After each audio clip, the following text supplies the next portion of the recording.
그의 목소리는 으르렁거리는 짐승과도 같았다. 네 애비가 널 구해줄 것 같아? 이 개 같은 년! 백승호 준장의 손에는 섬뜩한 체인톱이 들려 있었다.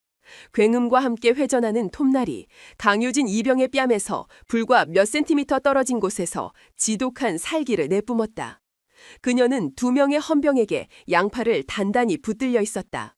군복은 군데군데 찢겨 있었고 얼굴에는 시퍼런 멍이 가득했지만 그녀의 눈빛에는 조금의 흔들림도 없었다. 그가 악마처럼 비웃었다. 네 애비가 별 4개면 뭐해? 여기선 내가 법이다. 키. 체인톱이 비명을 내지르며 그녀의 얼굴을 향해 천천히, 아주 천천히 다가왔다. 연병장을 가득 메운 수백 명의 병사들은 숨소리조차 내지 못한 채 그저 공포에 질려 서 있을 뿐이었다. 누구 하나 감히 나서지 못했다. 강유진은 두 눈을 질끈 감았다. 두려움 때문이 아니었다. 터져나오는 분노 때문이었다. 바로 그 순간이었다. 연병장 가장 어두운 구석. 그녀를 그토록 괴롭혔던 최민기 중사가 사시나무 떨듯 떨리는 손으로 자신의 스마트폰을 들고 있었다. 그의 눈에는 공포와 경멸 그리고 아주 희미한 죄책감이 뒤섞여 있었다.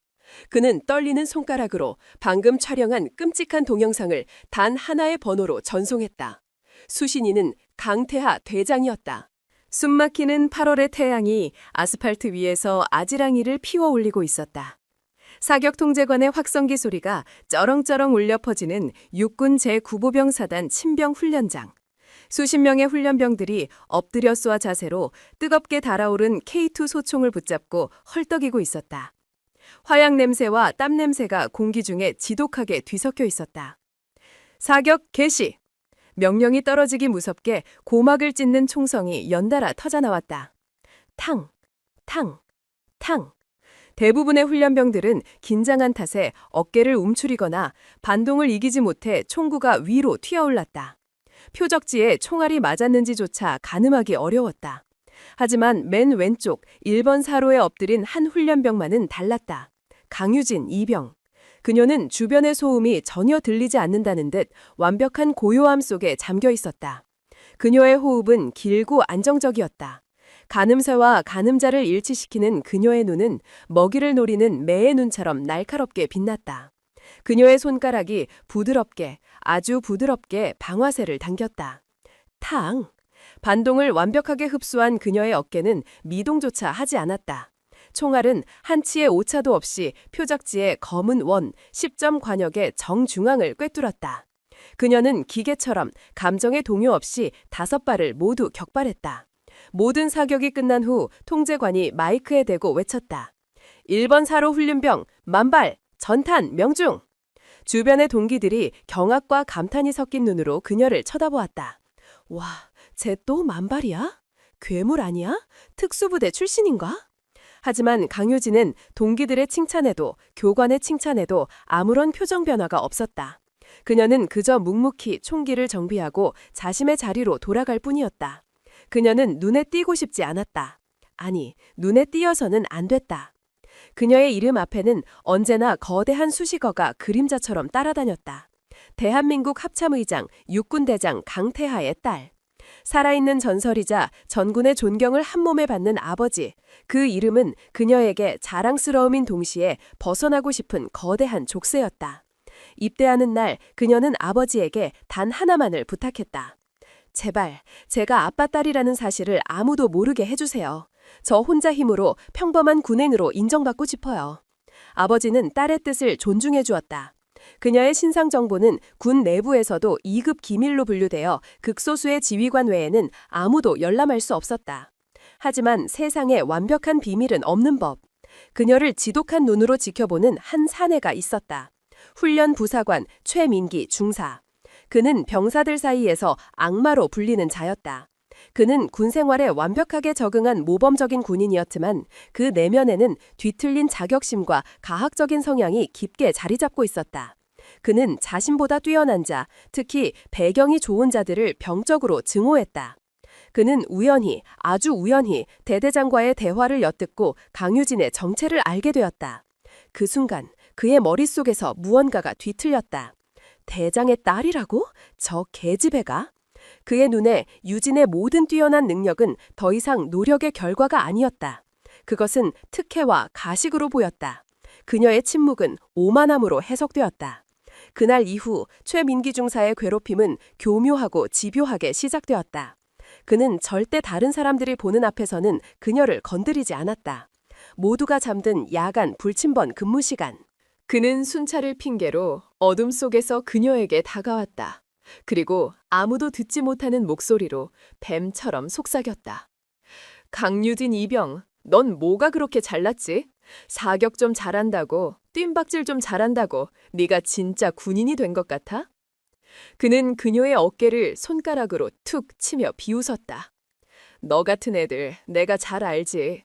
온실 속에서 곱게 자란 화초, 비바람 한 번 맞으면 그대로 부러져 버릴 연약한 줄기. 또 다른 날, 완전 군장 행군 훈련 중이었다. 모두가 지쳐 쓰러지기 직전인 휴식 시간. 그는 모두에게 물을 나눠주는 척하며 그녀의 수통에만 몰래 흙탕물을 채워 넣었다. 자, 목마를 텐데 마셔. 이건 내가 특별히 주는 거야. 그녀는 수통에서 나는 흙냄새에 역겨움을 느꼈지만 아무 말 없이 그것을 마시는 척했다. 저항은 더 큰 괴롭힘을 불러올 뿐이라는 것을 그녀는 이미 알고 있었다. 그의 괴롭힘은 점점 더 대담해졌다.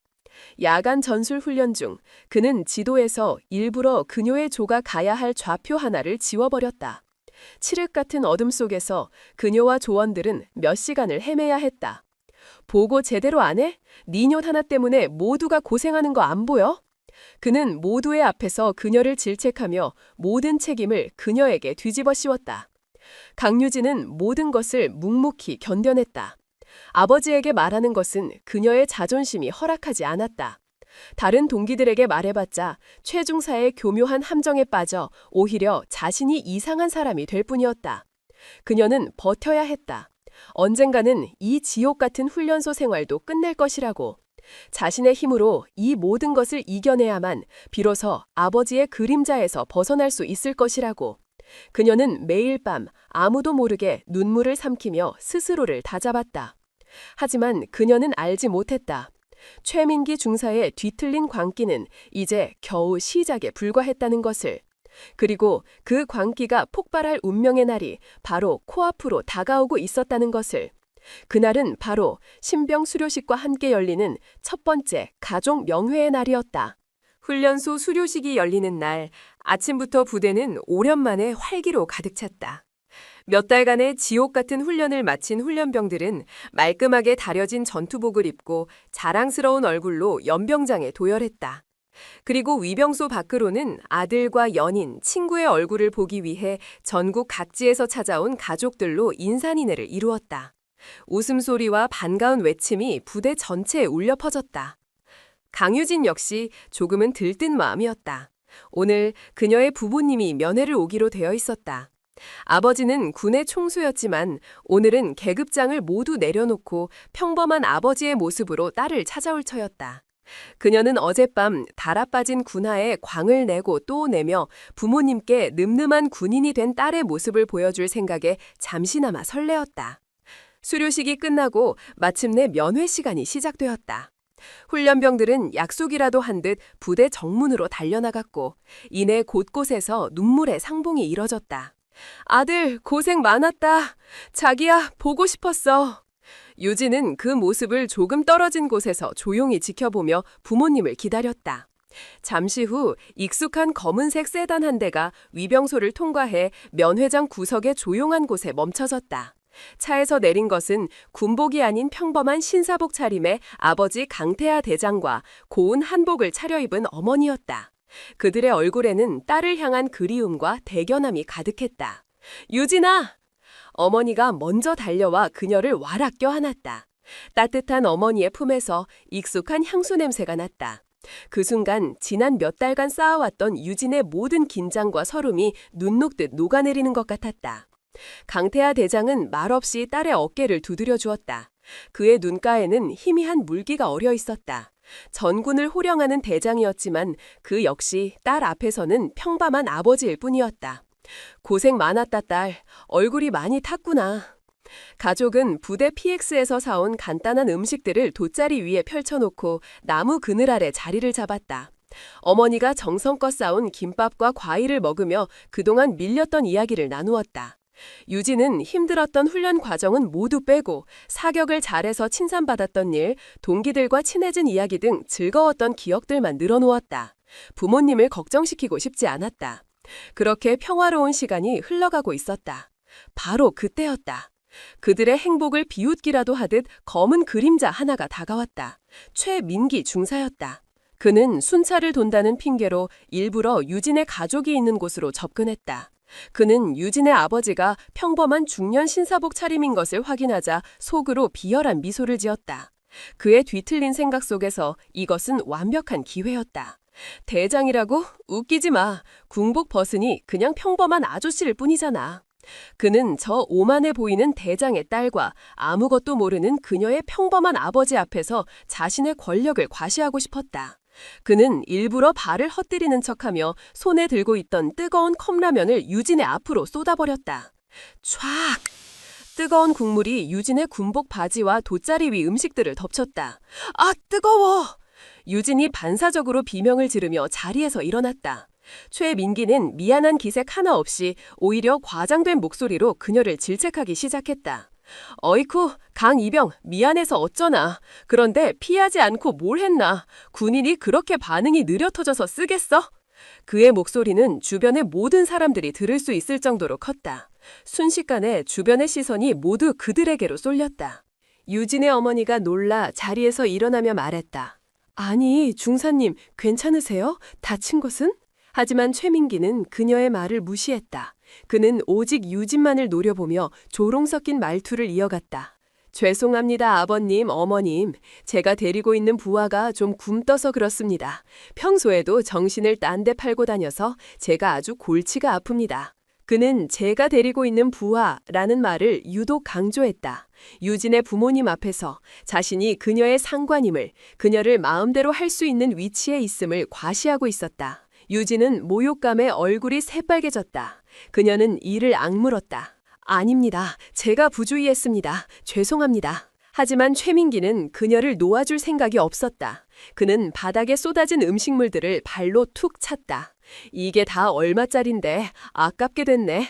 강이병 뭐하나? 상관이 실수했으면 부하가 반연히 치워야 하는 거 아닌가? 사회에서는 그렇게 안 가르치던? 그것은 명백한 갑질이자 공개적인 망신주기였다. 주변에서 수근거리는 소리가 들려왔다. 저 중사 너무 심한 거 아니야? 저 여자애 불쌍하다. 부모님 앞에서. 유진은 결국 굴복했다. 그녀는 묵묵히 허리를 숙여 바닥에 널브러진 음식물들을 치우기 시작했다. 눈물이 턱 밑까지 차올랐지만 필사적으로 참아냈다. 그녀가 허리를 숙인 순간 최민기는 결정적인 한 방을 날렸다. 그는 유진의 등을 군홧발로 툭 밀었다. 어이, 강이병, 그렇게 굼떠서 오늘 안에 다 치우겠어? 정신 안 차려? 그의 발에 밀려 유진의 몸이 앞으로 휘청였다. 바로 그 순간이었다. 지금까지 아무 말 없이 얼음처럼 차가운 눈으로 모든 상황을 지켜보고 있던 한 남자, 강태야 대장이 자리에서 일어섰다. 그가 일어서자 주변의 공기가 순식간에 변했다. 평범한 중년 신사의 모습은 온데간데 없었다. 그의 몸에서는 수십 년간 전장을 누비며 다져진 강철과도 같은 위압감이 뿜어져 나왔다. 그의 목소리는 낮고 조용했지만 그 안에 담긴 분노는 활화산과도 같았다. 어이, 거기! 그가 최민기를 향해 말했다. 자네, 지금 내 딸에게 뭘 한 건가? 하지만 최민기는 그의 기세에 순간적으로 압도당했다. 하지만 그는 이내 코웃음을 쳤다. 여기가 사회인 줄 아나? 민간인 아저씨가 군인한테 겁을 주려고 해? 아버님, 제가 군 기강을 잡는 중이라 그렇습니다. 따님을 위해서라도 군 생활 제대로 하려면 초반에 버릇을 잘 들여놔야. 강태아가 그의 말을 잘랐다. 자네 이름과 계급이 뭐지? 육군 중사 최민기입니다만 민간인께서 제 신상을 아셔서 뭘 하시겠습니까? 최민기는 이제 대놓고 그를 무시했다. 강태아는 더 이상 그와 말을 섞지 않았다. 그는 품 안에서 낡고 투박한 군용 스마트폰 하나를 꺼냈다. 그리고 단축번호 1번을 길게 눌렀다. 전화는 즉시 연결되었다. 나다. 그의 입에서 나온 첫 마디는 짧았지만 그 안에는 천군만마의 무게가 실려 있었다. 수화기 너머에서 다급한 목소리가 들려왔다. 충성, 대장님, 무슨 일이십니까? 강태하의 목소리는 감정 한 점 섞이지 않은 얼음 그 자체였다. 자네, 지금 어디인가? 네, 저는 지금 군단 지휘 통제실에 5분 주겠다. 그의 목소리에 마침내 분노가 실렸다. 그것은 모든 것을 파괴해버릴 듯한 맹렬한 분노였다. 5분 안에 자네가 가진 가장 빠른 헬기를 타고 역에 제9사단 신병훈련소 연병장으로 날아와. 만약 1초라도 늦으면. 그의 눈이 최민기를 향했다. 그 눈빛은 마치 사형 선고와도 같았다. 내가 직접 자네 군단으로 찾아가서 자네의 그 별들을 내 손으로 직접 떼어버릴 테니까. 당장. 뚝. 그는 일방적으로 전화를 끊었다. 주변은 정적에 휩싸였다. 최민기는 방금 그가 한 말이 무슨 뜻인지 전혀 이해하지 못했다. 저 미친 영감이 지금 누굴 상대로 협박을 하는 거지? 그가 비웃으며 입을 열려는 순간이었다. 저 멀리 하늘에서 무언가 거대한 것이 다가오는 소리가 들리기 시작했다. 두두두두두두두. 처음에는 작게 들리던 소리가 순식간에 고막을 찢을 듯한 굉음으로 변했다. 하늘을 뒤덮는 거대한 그림자. 대한민국 육군이 보유한 가장 빠른 기동 헬기 수리온이었다. 그것도 군단장 이상급 지휘관만이 탑승할 수 있는 지휘용 헬기였다. 헬기는 연병장 상공에서 잠시 선회하더니 이내 엄청난 흙먼지를 일으키며 면회장 한가운데에 착륙하기 시작했다. 병사들과 가족들은 비명을 지르며 사방으로 흩어졌다. 헬기의 문이 열리고 한 장성이 황급히 뛰어내렸다. 그의 어깨에는 빛나는 별 3개가 달려 있었다. 제9사단의 상급 부대인 제1군단의 군단장이었다. 그는 헬기에서 내리자마자 강태하를 향해 미친 듯이 달려왔다. 그리고 그의 앞에서 조금의 망설임도 없이 아스팔트 바닥에 무릎을 꿇었다. 대장님, 이 미천한 놈이 미처 몰라뵙고 죽을 죄를 지었습니다. 그 광경을 본 최민기 중사의 뇌가 정지했다. 군단장, 하늘과도 같던 군단장이 저 평범해 보이던 민간인 아저씨 앞에서 무릎을 꿇고 있었다. 그리고 그를 향해 대장님이라고 불렀다. 대장. 대한민국 군에 별 4개를 단 대장은 단 몇 명뿐이었다. 그리고 그 중에서도 군의 서열 1위인 합참의장. 그의 머릿속에 단 하나의 이름이 스쳐 지나갔다. 강태하. 최민기의 동공이 지진이라도 일어난 듯 격렬하게 흔들렸다. 그의 턱이 툭 하고 바닥으로 떨어지는 듯 했다. 다리에 힘이 풀렸다. 그는 그대로 아스팔트 바닥에 주저앉고 말았다. 그의 눈에는 오직 공포와 절망만이 가득했다. 그는 방금 살아있는 전설의 호랑이의 발톱을 건드린 것이다. 두두두두두두두! 수리온 헬기의 거대산 프로펠러가 뿜어내는 바람이 제9사단 연병장 전체를 강타했다. 흙먼지가 폭풍처럼 휘몰아쳤고 면회를 즐기던 가족들이 세워놓은 파라솔과 돗자리들이 종이장처럼 공중으로 날아올랐다. 평화롭던 면회장은 순식간에 재난 영화의 한 장면처럼 변해버렸다. 비명과 고함 소리가 뒤섞여 아수라장이 되었다. 하지만 그 혼돈의 중심에서 오직 한 남자만이 태산처럼 미동도 없이 서 있었다. 강태하 대장. 그의 낡은 군용 스마트폰 통화 한 통이 단 5분 만에 이 모든 현실을 만들어냈다. 그의 앞에 무릎을 꿇은 제1군장장 이진욱 중장은 감히 고개조차 들지 못했다. 그의 등은 식은땀으로 흥건히 젖어 있었다. 대한민국 군 서열 1위 합참의장이 자신의 관할 구역에 그것도 아무런 예고 없이 나타났다는 것. 그리고 지금 그의 눈앞에서 벌어진 이 끔찍한 상황. 이것은 단순히 지휘 책임을 묻는 선에서 끝날 일이 아니었다. 자신의 군 생활 전체가, 아니 인생 전체가 오늘 여기서 끝장날 수도 있었다. 대장님, 부디 용서를. 이진욱 중장이 공포에 질려 떨리는 목소리로 애원했다. 강태하는 그에게는 눈길조차 주지 않았다. 그의 얼음처럼 차가운 시선은 오직 한 곳, 바닥에 주저앉아 사시나무 떨듯 떨고 있는 최민기 중사에게 고정되어 있었다. 강태하가 나지막이 입을 열었다. 그의 목소리는 조용했지만 헬기의 굉음과 사람들의 비명을 모두 뚫고 최민기의 고막에 비수처럼 박혔다. 네 놈이었군.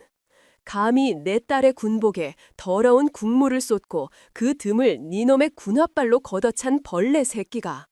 최민기는 이제 생각이라는 것을 할 수 없었다. 그의 뇌는 완전히 정지해버렸다. 눈앞의 남자가 합참의장이라는 사실, 그리고 자신이 방금 그 합참의장의 딸에게, 그것도 합참의장이 보는 앞에서 무슨 짓을 했는지 현실감이 전혀 느껴지지 않았다. 마치 지독한 악몽을 꾸고 있는 것만 같았다. 잘못했습니다. 그는 본능적으로 바닥에 머리를 박고 빌기 시작했다. 저는 정말 몰랐습니다. 강유진 이병이 대장님의 딸이신 줄은 꿈에도 몰랐습니다. 죽을 죄를 지었습니다. 살려주십시오. 그의 비굴한 애원을 듣고 있던 강태하의 눈에 경멸의 빛이 스쳐 지나갔다. 몰랐다고? 그의 목소리가 한 톤 낮아졌다. 그렇다면 내 딸이 아니었다면, 힘없는 일반 병사였다면 니놈의 그 더러운 짓거리가 용서받을 수 있다는 뜻인가? 아닙니다. 그런 뜻이 아니라. 닥쳐라. 강태하의 짧은 한마디에 최민기는 숨쉬는 것조차 잊어버렸다. 강태하는 그제야 무릎 꿇고 있는 이진욱 군단장을 내려다보았다. 이중장, 네, 중장 이진욱. 저 벌레는 자네 군단 소속인가? 아닙니다. 제9사단 신병교육대 소속입니다. 이진욱은 필사적으로 자신과 선을 그었다. 그 순간 저 멀리서 또 다른 차량 한 대가 흙먼지를 일으키며 미친 듯이 달려왔다. 사단장용 1호차였다. 차가 멈추기도 전에 문이 열리고 사단장인 박철규 소장이 비틀거리며 뛰어내렸다. 그는 연병장의 끔찍한 광경과 군단장이 무릎을 꿇고 있는 모습을 보고는 얼굴이 사색이 되었다. 충, 성, 대장님께 대하여 경례, 소장 박철규입니다. 그 역시 강태하의 앞에 달려와 군단장 옆에 나란히 무릎을 꿇었다. 이제 별 3개와 별 2개가 별 4개 앞에서 나란히 죄인처럼 고개를 조아리는 군 역사상 전무후무한 장면이 펼쳐지고 있었다. 강태하는 박철규 사단장을 향해 물었다. 박 소장, 저 벌레는 자네 사단 소속이 맞는가? 네, 맞습니다, 대장님. 제가 부하교육을 잘못 시킨 죄 10,000번 죽어 마땅합니다. 좋다. 강태하가 고개를 끄덕였다. 그렇다면 지금부터 내가 하는 말을 잘 듣도록. 이것은 합참의장으로서 내리는 명령이다. 그의 말 한마디 한마디에 주변의 모든 공기가 얼어붙는 듯 했다. 첫째, 저기 저 벌레 최민기 중사의 군복을 지금 당장 벗겨라. 그리고 그의 군번을 삭제하고 불명예 전역 처리한다. 단 사회로 돌려보내지는 않는다. 그의 목소리가 칼날처럼 날카로워졌다. 군형법 제62조 가혹행위 및 직권남용죄를 적용하여 지금 이 자리에서 현행범으로 긴급 체포, 육군교도소에 즉시 구속 수감하도록. 박철규 사단장이 경악한 얼굴로 되물었다. 대장님, 재판도 없이. 강태하의 눈이 번뜩였다. 내가 방금 두 눈으로 똑똑히 목격했다. 더 이상의 증거가 필요한가? 아닙니다. 즉시 명령을 이행하겠습니다. 둘째, 그의 시선이 사단장과 군단장을 향했다. 자네 2사람, 이번 사태에 대한 지휘 책임을 물어 오늘부로 직위 해제한다. 보직은 육군본부 정책연구관, 사실상의 좌천이다. 이의 있나? 두 장성의 얼굴이 절망으로 일그러졌다. 평생을 바쳐 쌓아 올린 모든 것이 한순간에 무너져 내리고 있었다. 하지만 그들은 감히 반박할 수 없었다. 없습니다. 셋째, 강태하는 딸 강유진에게로 다가갔다. 그는 딸의 어깨를 감싸면서 나지막이 말했다. 내 딸 강유진 이병은 오늘부로 제9사단에서 복무하지 않는다. 국방부 직할부대로 전출을 명한다. 더 이상 이런 더러운 꼴을 겪게 할 수는 없으니. 모든 명령이 내려졌다. 박철규 사단장은 자리에서 일어나 넋이 나간 최민기에게로 다가갔다. 그는 자신의 손으로 직접 최민기의 어깨에 달린 중사 계급장을 뜯어냈다. 우두둑, 실밥이 터지는 소리와 함께 최민기의 군생활은 그렇게 끝이 났다. 헌병들이 달려와 짐승처럼 울부짖는 그를 끌고 갔다. 억울합니다. 대장 딸이라고 이렇게까지 하시는 겁니까? 이게 바로 황제군대다. 언론에 모두 폭로할 겁니다. 그의 마지막 발악은 헬기의 굉음 속으로 허무하게 묻혀버렸다. 모든 소란이 정리된 후 강태라는 아내와 딸을 헬기에 태웠다. 헬기는 다시 한번 거대한 바람을 일으키며 하늘로 솟아올랐다. 아래로는 쑥대밭이 된 연병장과 망연자실한 표정으로 서 있는 2명의 장군이 개미처럼 작게 보였다. 헬기 안에서 유진은 아무 말도 하지 않았다. 그녀는 그저 창밖을 내려다볼 뿐이었다. 그녀의 얼굴에는 통쾌함이나 안도감 같은 감정은 보이지 않았다. 오히려 알 수 없는 불안감과 씁쓸함이 그림자처럼 드리워져 있었다. 아버지는 자신의 절대적인 힘으로 그녀를 괴롭히던 악당을 처벌하고 그녀를 지옥에서 구원해 주었다. 모든 문제는 완벽하게 해결된 것처럼 보였다. 하지만 유진은 느끼고 있었다. 이것은 끝이 아니라고. 오히려 이제부터가 진짜 시작일지도 모른다고. 아버지의 별 넷이 만들어낸 이 거대한 폭풍은 그녀가 원했던 방식이 아니었다. 그리고 이 폭풍은 머지않아 예상치 못한 거대한 후폭풍을 몰고 올 것이었다. 그날의 사건은 군 내부에서 극비에 붙여졌다. 합참의장의 명령에 따라 관련된 모든 인원에게는 철통 같은 함구령이 내려졌다. 최민기 중사는 조용히 불명예 전역 처리 후 구속되었고 군단장과 사단장은 한직으로 좌천되었다. 강유진은 국방부 직할의 어느 한적한 행정부대로 전출되었다. 모든 것이 수면 아래에서 조용히 처리되는 듯했다. 하지만 세상에 완벽한 비밀은 없었다. 수백 명의 병사들과 그들의 가족들이 그날 연병장의 광경을 똑똑히 목격했다. 헬기가 나타나고 장군들이 무릎을 꿇고 한 부사관이 질질 끌려나가는 충격적인 장면. 스마트폰 카메라가 그 광경을 놓칠 리 없었다. 사건이 있고 며칠 후 군인들이 익명으로 소통하는 온라인 커뮤니티 6대전에 짧은 동영상 하나가 올라왔다. 화질은 좋지 않았지만 영상에는 흙먼지를 일으키며 착륙하는 수리온 헬기와 그 앞에서 무릎을 꿇고 있는 2명의 장성의 모습이 흐릿하게 남아 담겨 있었다. 그리고 글쓴이는 자극적인 제목과 함께 왜곡되고 과장된 내용을 덧붙였다. 충격 영상, 현역 군단장, 사단장을 무릎 꿇린 합참의장 딸의 위험. 며칠 전 저희 부대에서 벌어진 실제 상황입니다. 합참의장 딸인 한 여군 병사가 면회 시간에 부사관과 작은 시비가 붙었습니다. 그러자 5분 만에 군단장 헬기가 날아왔고 군단장과 사단장이 그 여군 병사 앞에서 무릎을 꿇고 사죄했습니다. 해당 부사관은 그 자리에서 강제 전역 당했습니다.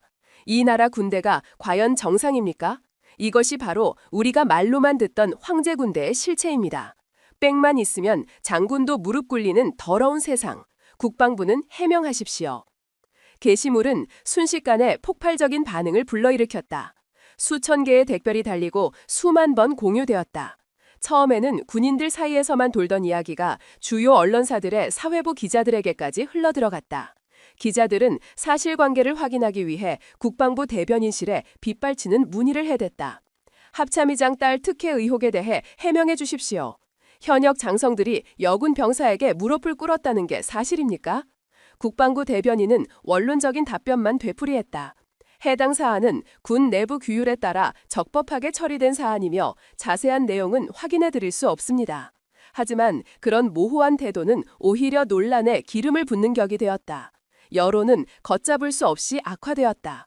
사람들은 최민대 중사가 저지른 가혹행위의 진실에는 관심이 없었다. 그들의 눈에는 오직 아빠백으로 장군들을 무릎 꿇리고 상관을 잘라버린 오만한 공주님의 모습만 보일 뿐이었다. 역시 있는 놈들은 다르네. 군대가 아니라 캠프를 갔구만. 저런 애 하나 때문에 성실하게 복무하는 다른 군인들만 피보는 거지.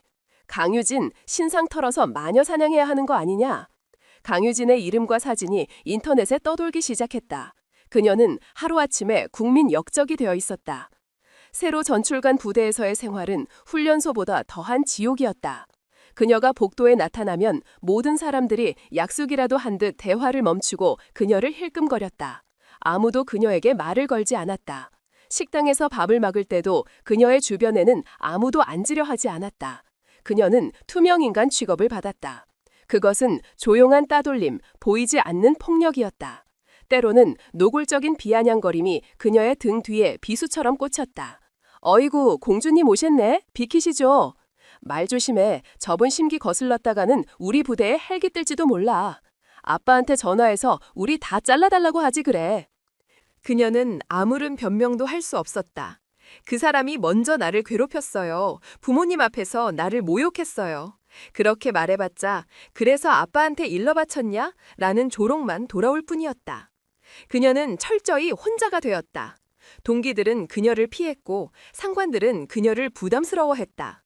그녀는 자신의 힘으로 인정받고 싶었지만 이제 그녀의 이름 앞에는 아빠 백으로 군생활하는 년이라는 끔찍한 낙인이 찍혀 있었다. 그녀의 아버지는 이 모든 상황을 알고 있었다. 그는 딸을 위해 정의를 집행했지만 그 정의는 오히려 딸에게 더 큰 상처와 고립을 안겨주었다. 그는 자신의 힘으로 모든 것을 해결해주고 싶었다. 당장이라도 자신을 비난하는 언론과 여론에 맞서 진실을 밝히고 싶었다. 하지만 그는 그럴 수 없었다. 그가 나서는 순간 딸은 영원히 아빠의 보호가 필요한 연약한 아이로 낙인 찍히게 될 터였다. 딸이 진정으로 이겨내기 위해서는 스스로의 힘으로 일어서야만 했다. 그는 아무것도 해줄 수 없는 자신의 무력함에 밤마다 홀로 가슴을 쳐야 했다. 고립과 증오의 시간 속에서 강효진은 점점 더 지쳐갔다. 차라리 최민기 중사의 물리적인 괴롭힘이 더 나았다. 지금 그녀가 겪고 있는 이 보이지 않는 폭력은 그녀의 영혼을 서서히 갉아먹고 있었다. 그녀는 점점 더 어두워졌고 말수가 줄어들었다. 눈빛에서는 총기가 사라지고 깊은 절망의 그늘이 드리워졌다. 내가 뭘 그렇게 잘못했지? 나는 그저 내 힘으로 버티고 싶었을 뿐인데. 그녀는 탈영까지 생각했다. 이 모든 것을 버리고 도망치고 싶었다. 하지만 그녀는 그럴 수 없었다. 여기서 도망치는 순간 그녀는 평생 패배자로 살아가게 될 것이다. 아버지의 명예에 먹칠을 하게 될 것이다. 그리고 최민기 중사 같은 인간들의 비웃음거리가 될 것이다. 어느 날 밤 생활관 화장실에서 혼자 거울을 보던 그녀는 자신의 초라한 모습을 마주했다. 푹 꺼진 문, 핏기 없는 입술, 겁에 질려 도망치고 싶어하는 패배자의 얼굴. 그녀는 거울 속의 자신을 향해 나지막이 속삭였다. 이대로 무너질 거야, 강효진? 이게 네가 원했던 군인의 모습이야? 그녀는 세면대에 찬물을 받아 얼굴에 끼얹었다. 차가운 물줄기가 그녀의 정신을 번쩍 뜨이게 했다. 그녀의 눈에 아주 오랜만에 희미한 불꽃이 다시 타오르기 시작했다. 그래, 이대로 끝낼 수는 없어. 세상이 나를 공주라고 부른다면, 아빠 백이라고 손가락질한다면 증명해 보이겠어. 내 힘으로, 내 실력만으로 그 누구도 부정할 수 없는 진짜 군인의 모습을. 그녀는 젖은 얼굴을 수건으로 닦아냈다. 거울 속에는 더 이상 패배자의 얼굴이 없었다. 모든 것을 걸고 마지막 싸움을 준비하는 전사의 얼굴이 있었다. 그녀는 이제 더 이상 도망치지 않을 것이다. 피하지도 않을 것이다. 정면으로 부딪혀 모든 것을 깨부숴 버릴 것이다. 다음 날 아침, 강유진은 완전히 다른 사람이 되어 있었다. 밤새 그녀를 짓누르던 절망의 그림자는 온데간데 없었다. 그녀의 눈빛은 다시 훈련소 시절의 그 예리하고 단단한 빛을 되찾고 있었다. 그녀의 걸음걸이는 자신감에 차 있었고 굳게 담은 입술에서는 강철 같은 결의가 느껴졌다. 그녀는 곧장 자신의 소속 부대 지휘관인 국방부 직할통신단 단장 오대령의 사무실로 향했다. 단결, 강효진 이병 보고 드릴 말씀이 있어 찾아왔습니다. 그녀의 목소리는 조금의 떨림도 없이 명확하고 힘찼다. 오대령은 책상에 쌓인 서류 더미에서 고개를 들었다. 그는 난처한 표정으로 그녀를 바라보았다. 강효진은 그에게 있어 뜨거운 감자였다. 잘해주자니 다른 부하들의 눈치가 보이고 막 대하자니 그녀의 아버지가 마음에 걸렸다. 그는 그저 그녀가 제발 아무 문제 없이 조용히 저녁날만 기다려주기를 바라고 있었다. 강이병, 무슨 일인가? 그의 목소리에는 경계심이 묻어 있었다. 유진은 그의 책상 앞으로 다가가 조금의 망설임도 없이 말했다. 저에 대한 공개적인 전투력 책정 평가를 요청합니다. 오대령의 눈이 동그래졌다. 뭐라고? 전투력 측정 평가? 네, 그렇습니다. 유진은 허리를 꼿꼿이 세운 채 자신의 요구사항을 논리정연하게 설명하기 시작했다. 현재 군 안팎으로 제가 아버지의 후광 덕에 특혜를 받고 있다는 소문이 파다합니다. 제가 군인으로서의 자격이 없으며 동료들에게 피해만 끼치는 존재라는 비난이 쏟아지고 있습니다. 그녀는 잠시 숨을 골랐다. 그녀의 목소리는 담담했지만 그 안에는 불타는 분노가 담겨 있었다. 저는 이 모든 의혹을 저의 실력으로 직접 증명하고 싶습니다. 제가 단순한 대장의 딸이 아니라 대한민국 군인으로서 임무를 수행할 자격이 충분하다는 것을 모두가 보는 앞에서 공정하게 평가받고 싶습니다. 오대령은 어이가 없다는 듯 헛웃음을 쳤다. 강이병, 지금 제정신인가? 자네는 행정병이야. 전투력 측정이 무슨 의미가 있다고 생각하나? 의미가 있습니다. 유진의 눈빛이 흔들리지 않았다. 저는 단순히 서류를 정리하기 위해 군에 입대한 것이 아닙니다. 국가가 필요로 하는 순간 언제든 적과 싸울 준비가 되어 있는 군인이 되기 위해 이곳에 왔습니다. 사격, 체력, 전술 능력, 군인에게 필요한 모든 항목에 대해 가장 엄격한 기준으로 저를 평가해 주십시오. 그녀는 한 걸음 더 나아갔다. 그리고 그 모든 과정을 영상으로 촬영하여 군 내부 인트라넷과 언론에 공개해 주실 것을 요청합니다. 오대령은 입을 다물지 못했다. 이 어린 여군 병사가 지금 미친 소리를 하고 있었다. 이를 더 키우지 않고 조용히 덮으려고 했던 자신의 노력이 오히려 불길 속으로 스스로 걸어 들어가려 하고 있었다. 불가하다. 자네 개인의 명예를 위해 군 전체를 소란스럽게 만들 수는 없어. 그렇다면 이 요청이 받아들여지지 않을 시 저는 국방부 감찰실에 공식적으로 따돌림 및 명예훼손으로 제 동료들과 상관들을 신고하겠습니다. 또한 언론 인터뷰를 통해 제가 겪은 모든 부당함을 폭로하겠습니다. 그것은 명백한 협박이었다. 하지만 그녀의 눈빛은 그것이 결코 빈말이 아님을 증명하고 있었다. 오대령은 깊은 한숨을 내쉬었다. 그는 이제 선택의 여지가 없었다. 그녀의 요구를 들어주거나 아니면 이 문제가 걷잡을 수 없는 게이트로 번지는 것을 지켜보거나. 그는 결국 백기를 들었다. 알겠다. 자네의 요청을 상부에 보고하지. 하지만 명심하게 이 모든 책임은 자네 스스로 져야 할 거야. 각오하고 있습니다. 그날 오후 강유진 이병의 공개 전투력 측정평가 요청은 국방부 최고위급까지 보고되었다. 보고를 받은 국방부 장관과 합참의장 강태하는 깊은 고뇌에 빠졌다. 장관이 먼저 입을 열었다. 강 대장, 어떻게 생각하시오? 따님의 요청이지만 이건 너무 위험한 도박이야. 만에 하나 평가에서 좋지 않은 결과라도 나온다면 그때는 정말 돌이킬 수 없게 되네. 오히려 여론의 조롱거리만 될 뿐이야. 강태하는 아무 말 없이 창밖을 바라보고 있었다. 그의 머릿속에는 어릴 적 처음 자전거를 배우던 딸의 모습이 떠올랐다. 수십 번을 넘어져 무릎이 깨져도 그는 절대 일으켜주지 않았다. 울면서도 끝까지 다시 일어나 페달을 밟던 딸. 그의 딸은 그런 아이였다. 그는 천천히 고개를 돌려 장관을 바라보았다. 장관님, 제 딸이지만 저는 유진이를 믿습니다. 저 아이는 자신이 감당할 수 없는 싸움은 절대 시작하지 않습니다. 그리고 이번 일은 제가 아니라 유진의 스스로 이겨내야만 하는 싸움입니다. 그의 목소리에는 딸에 대한 절대적인 신뢰가 담겨 있었다. 허락해 주십시오. 제 딸이 스스로 명예를 되찾을 기회를 주십시오. 합참의 의장이 아닌 아버지로서 드리는 부탁입니다. 결국 국방부는 강유진의 요청을 받아들이기로 결정했다. 이왕 이렇게 된 바에 이번 기회를 군의 쇄신과 홍보의 기회로 역이용하기로 한 것이다. 특혜 논란의 중심에 선 한 여군 병사가 자신의 결백을 증명하기 위해 공개적인 시험대에 오른다. 이보다 더 극적인 스토리는 없었다. 며칠 후 군은 이례적인 공식 발표를 했다. 최근 논란이 된 강유진 이병에 대한 공개 전투력 측정 평가를 오는 주말 육군 과학화 훈련장에서 실시할 예정이며 전 과정은 국방부 유튜브 채널 및 주요 언론사를 통해 생중계될 것임. 이 소식은 다시 한번 대한민국 전체를 들끓게 만들었다. 쇼하고 있네. 뻔히 짜고 치는 고스톱 아니냐.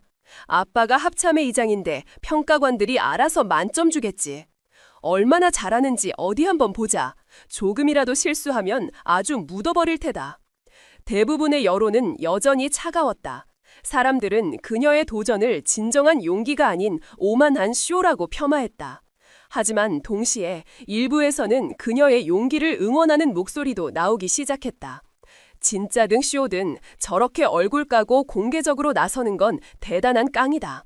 만약 진짜 실력으로 증명해낸다면 그땐 진짜 인정해줘야 한다. 강유진은 자신을 향한 수많은 비난과 의심의 화살을 묵묵히 받아냈다. 그녀는 평가 날까지 남은 며칠 동안 잠자는 시간을 쪼개가며 훈련에만 매달렸다.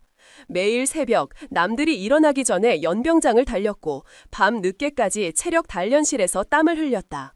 사격장에서는 수천 발의 총알을 쏘며 감각을 날카롭게 벼렸다. 그녀는 더 이상 누구를 원망하지 않았다. 그녀의 마음속에는 오직 단 하나의 목표만이 남아있었다. 모든 의심의 눈초리들을 실력으로 잠재우겠다. 모든 조롱의 목소리들을 결과로 묵살하겠다. 스스로의 힘으로 강유진이라는 세 글자 앞에 붙은 모든 더러운 수식거리들을 깨끗이 지워버리겠다. 그녀는 자신과의 그리고 세상과의 가장 힘겨운 싸움을 향해 기꺼이 도전장을 던진 것이었다. 결전의 날이 밝았다. 육군 과학화 전투훈련장은 이른 아침부터 수백 명의 기자들과 군 관계자들로 북적였다. 수십 대의 방송 카메라가 훈련장 곳곳에 설치되었고 하늘에서는 헬리캠이 윙윙거리며 전경을 촬영하고 있었다. 국방부 유튜브 채널의 생중계 화면에는 이미 수십만 명의 시청자가 몰려들어 실시간으로 댓글을 쏟아내고 있었다. 어디 얼마나 잘하는지 보자.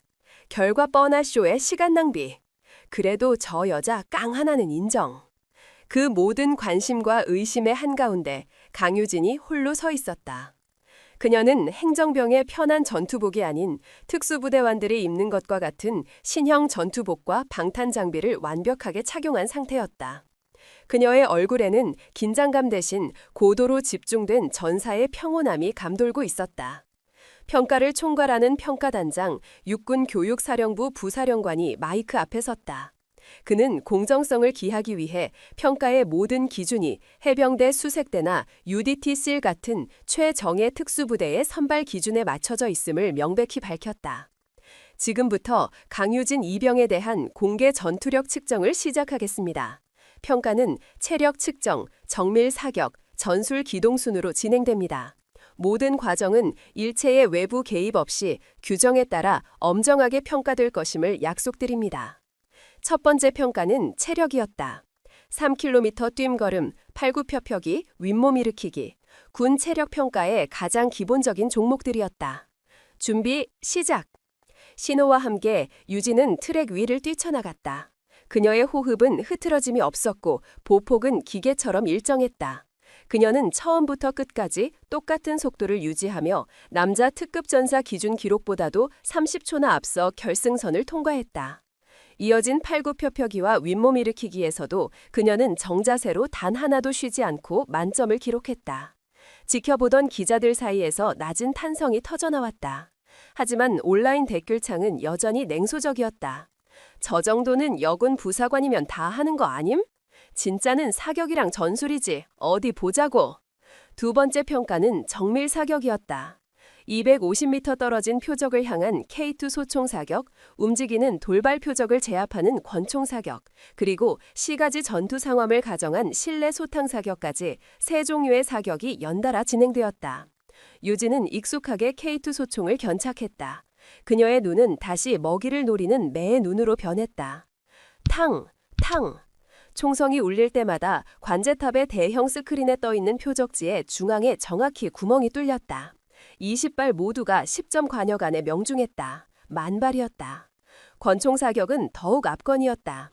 좌우에서 무작위로 튀어나오는 표적들을 향해 그녀는 망설임 없이 방아쇠를 당겼다. 더블탭, 한 표적당 2발씩 모든 표적의 머리와 심장 부위에 총알이 정확히 박혔다. 영화에서나 보던 신기에 가까운 사격술이었다. 마지막 실내 소탕 사격, 그녀는 어두운 건물 안으로 홀로 진입했다. 헬멧에 달린 소형 카메라가 그녀의 1인칭 시점을 생중계 화면으로 송출했다. 시청자들은 숨을 죽이고 그녀의 움직임을 지켜보았다. 그녀의 움직임은 한 마리의 흑표범과도 같았다. 소리 없이 신속하게. 문을 열고 코너를 확인하고 적의 표적이 나타나면 즉각 사격했다. 한치의 망설임도 한 발의 오발도 없었다. 모든 표적을 제압하고 건물 밖으로 나오는데 걸린 시간은 특수부대 교관조차 혀를 내두를 정도의 기록이었다. 이제 온라인 댓글창의 분위기가 조금씩 바뀌기 시작했다. 잠깐만, 저건 진짜인데? 사격 자세랑 총기 파지법이 완전 전문가 수준인데? 행정병 맞음? 솔직히 좀 멋있다. 마지막 평가. 가장 어렵고 종합적인 능력을 요구하는 전술기동 평가였다. 평가는 실제 전투 상황과 똑같이 만들어진 과학화 훈련장의 한 구역에서 진행되었다. 그녀에게 주어진 임무는 적진에 고립된 아군 부상병 1명을 구출하여 지정된 탈출 지점까지 안전하게 퇴출하라는 것이었다. 가상의 적군 역할을 맡은 전문 대항군 소속 병사들이 훈련장 곳곳에 매복해 그녀를 제거하기 위해 움직이고 있었다. 작전 개시. 명령이 떨어지자 유진은 지도와 나침반만을 이용해 험준한 산악 지형을 따라 이동하기 시작했다. 그녀는 마치 오랜 시간 이곳에서 훈련받은 사람처럼 은폐와 엄폐를 능숙하게 활용하며 자신의 흔적을 지웠다. 하늘에 떠있는 드론 카메라가 그녀의 모습을 아슬아슬하게 따라갔다. 얼마 지나지 않아 그녀는 첫 번째 위기를 맞았다.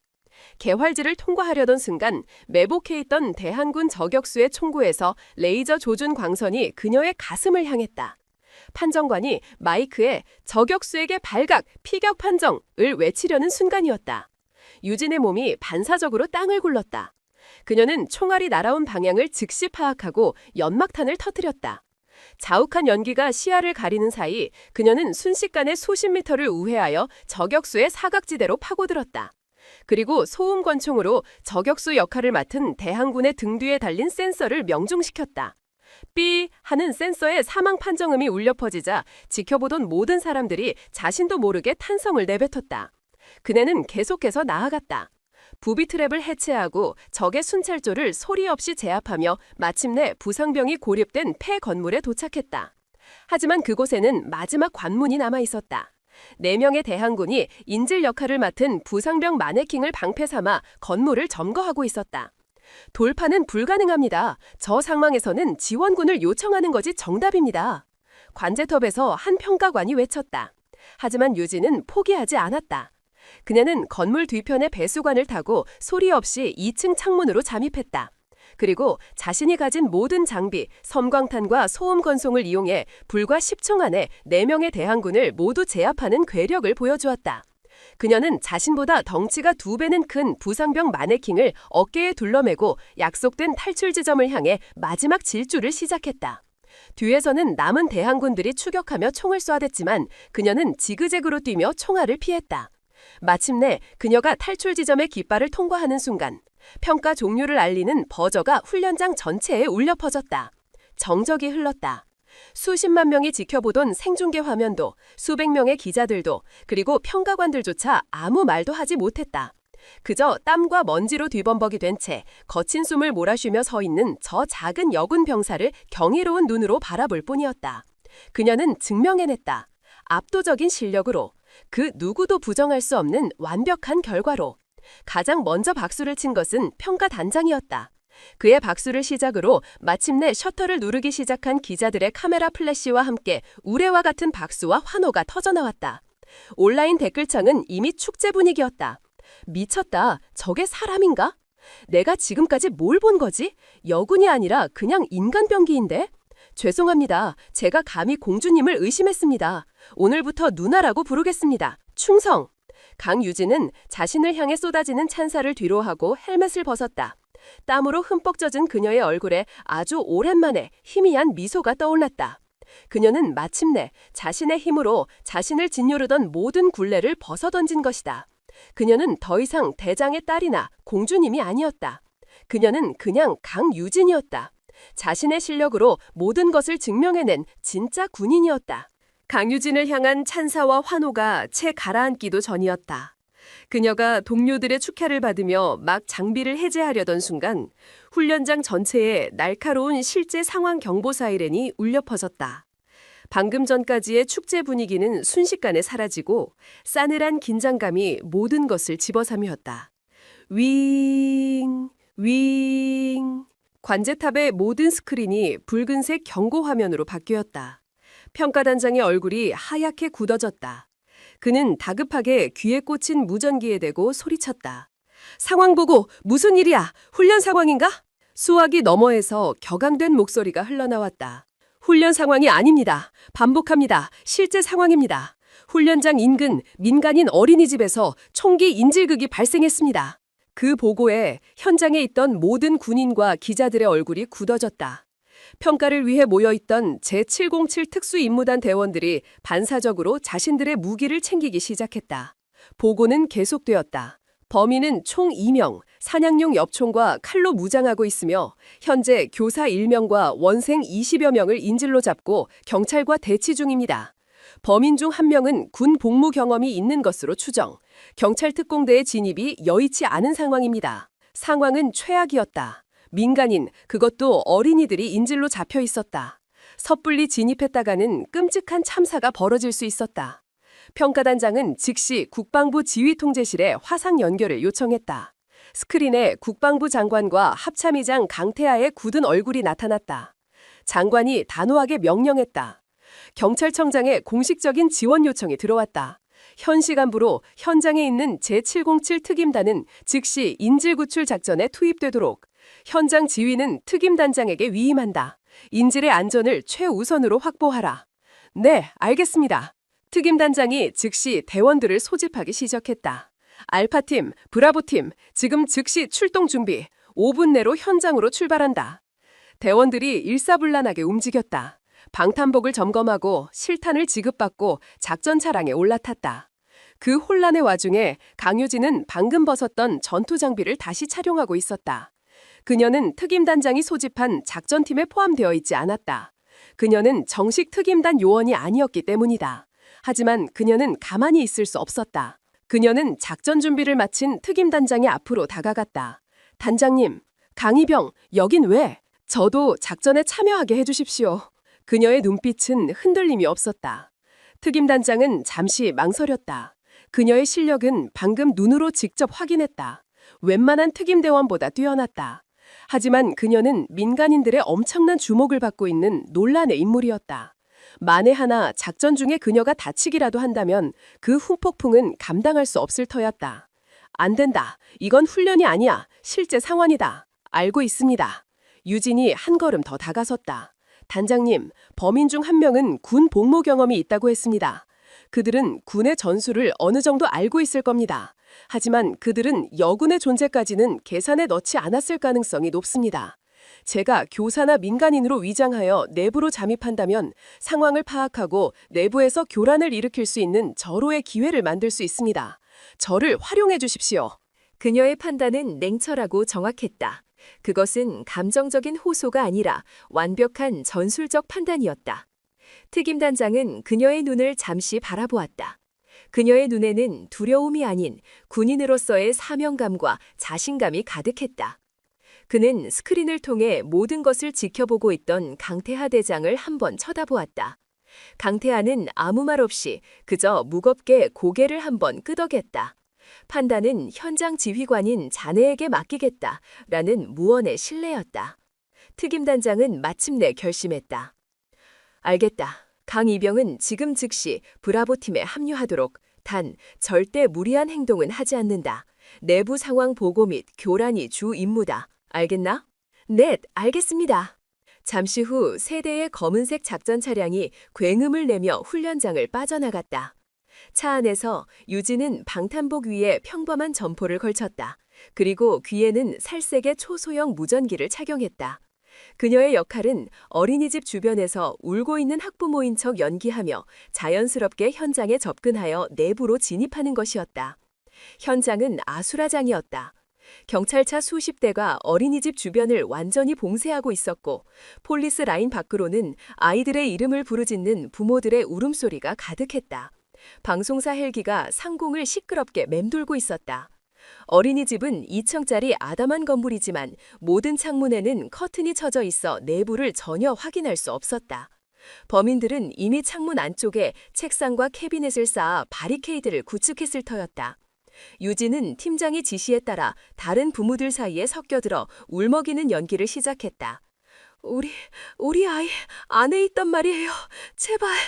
그녀의 연기는 너무나도 실감나서 주변의 경찰관조차 그녀가 실제 학부모라고 믿을 정도였다.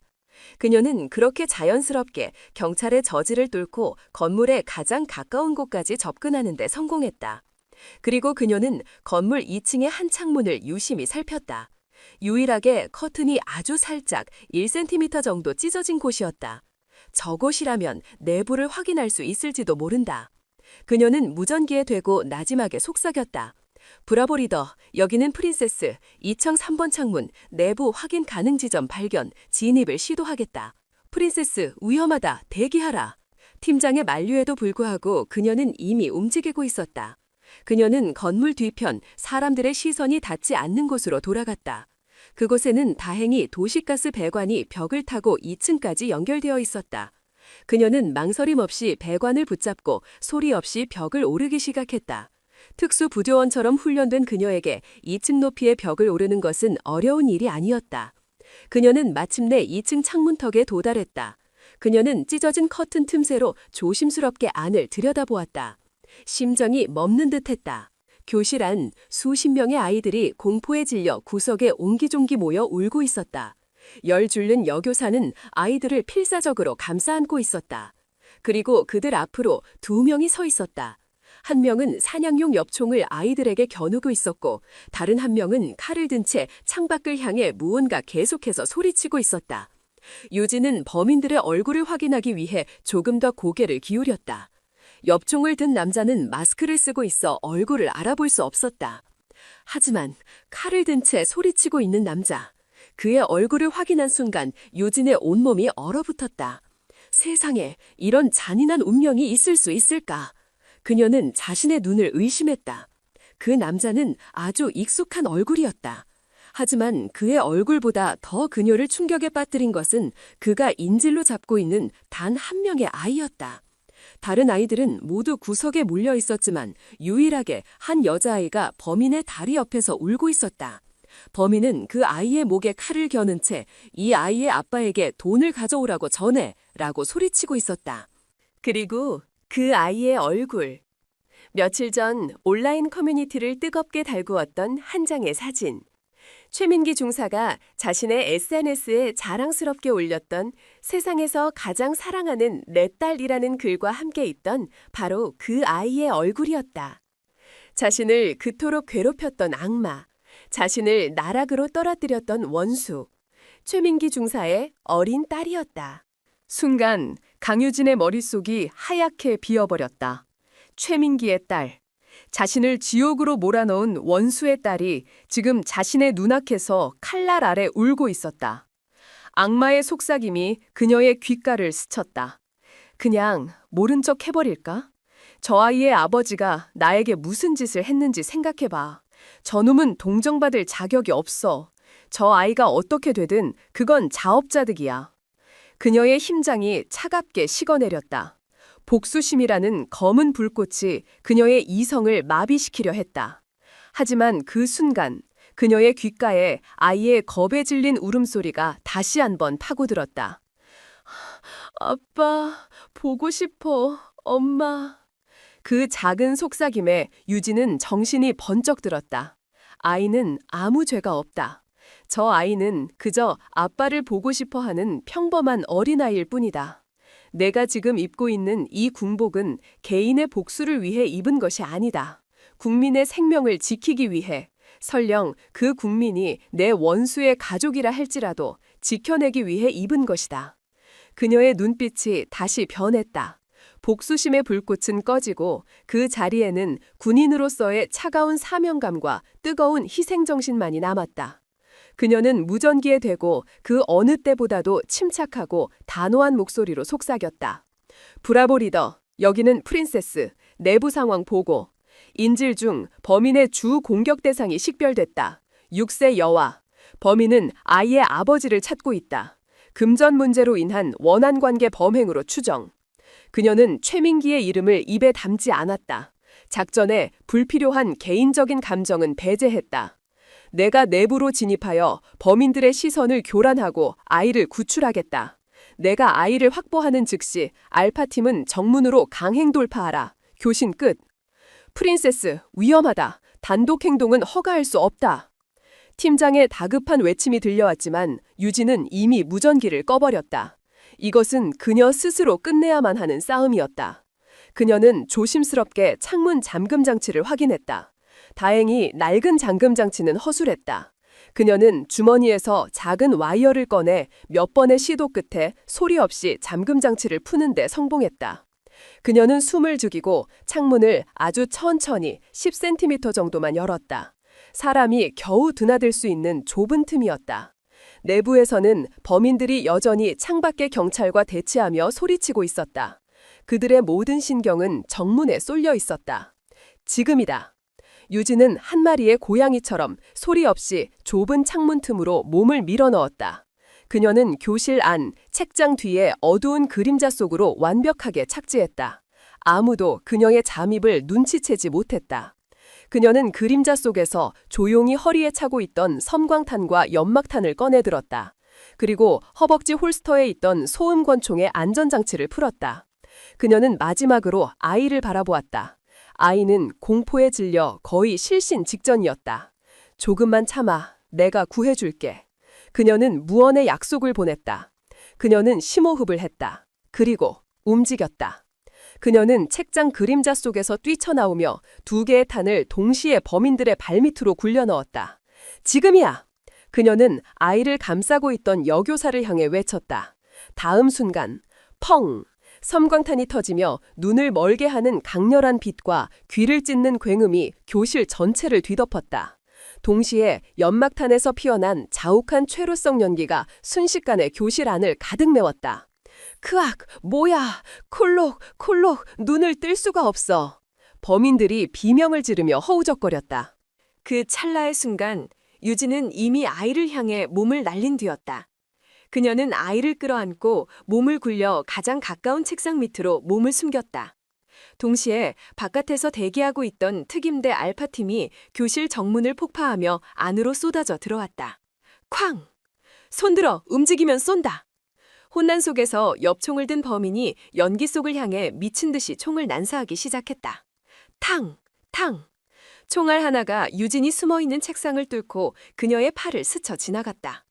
윽! 찌르는 듯한 고통이 느껴졌지만 그녀는 비명 한 번 지르지 않았다. 그녀는 오히려 아이를 더욱더 자신의 품으로 끌어당겨 자신의 몸으로 아이를 완벽하게 감쌌다. 특임대원들의 제압 사격이 이어졌다. 적 제압 완료! 인질 안전 확보! 몇 초 후 모든 총성이 멎었다. 연기가 거치고 교실 안의 광경이 드러났다. 2명의 범인은 모두 제압되어 바닥에 쓰러져 있었고 특임대원들이 아이들을 안전하게 밖으로 대피시키고 있었다. 그리고 교실 한가운데 강유진은 피를 흘리는 팔로 겁에 질려오는 최민기의 딸을 꼭 껴안은 채 앉아 있었다. 아이는 그녀의 품 안에서 기적적으로 상처 하나 입지 않은 상태였다. 그녀는 아이의 귓가에 조용히 속삭였다. 괜찮아. 이제 다 끝났어, 아가야.